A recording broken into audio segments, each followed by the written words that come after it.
Hey, it's Wave Theory back again. Call this video Introduction of Myself Part 2, and specifically as we get into the reviews of actual gear, I think it's only fair that I inform you about what I listen to and how I listen and some of my hearing quirks.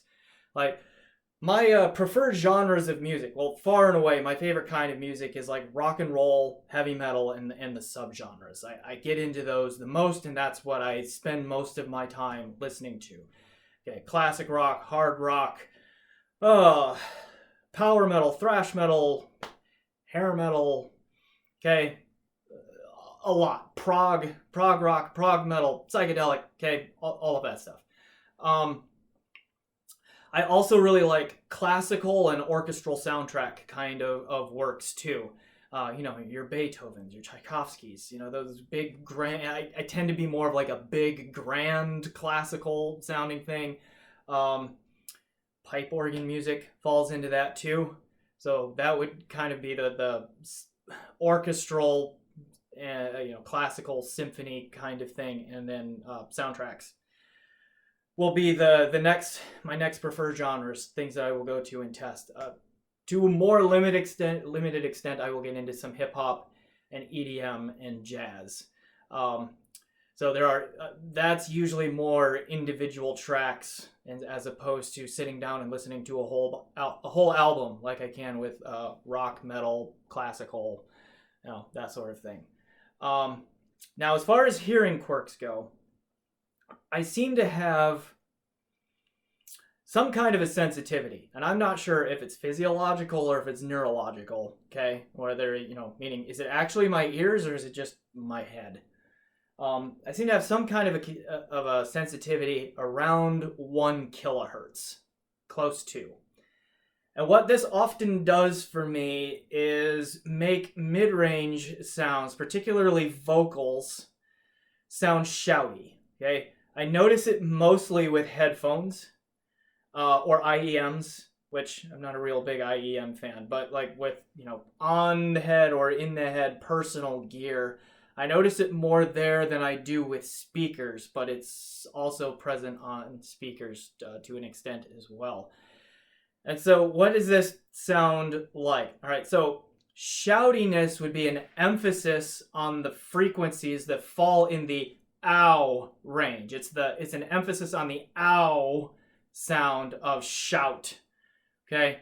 And so I've just taken a spectrum analyzer and just gone ow into it, right? Just to see what like the fundamental frequency is. And for my voice, that hits right around 930 hertz. And so if you look at the first couple of harmonics for that, that means you double 930. You get 1860 hertz. Okay, they triple 930 and you get 2790 hertz. Okay, so you get some intensity of sonic information at about 930 than those other two numbers. And if a piece of gear emphasizes that frequency range a little too much, like if there's a peak there, or if it's just the whole range is elevated a little bit, I will be very quick to perceive shout in the vocals. And then it can also make brass instruments sound even more overwhelming than they naturally do and like sound honky. And it can also kind of give more of a hollow timbre to pianos, strings, guitars, that sort of thing. Now, one thing it can actually help with sometimes is drums, because it gives them a little bit even more aggressive snap to them. But for those other things, it can just start to sound really unnatural, and it can even get painful to my ear, depending on the SPL level that I'm at. Like, if something is too loud for me, I will flinch in that 1 kilohertz range before I flinch anywhere else in the audible frequency spectrum. So keep that in mind. I have been accused of not liking mid-range in my reviews and all of that. That's, in my opinion, not true. I do really like and appreciate mid-range. It's just that there's a really fine line there for me.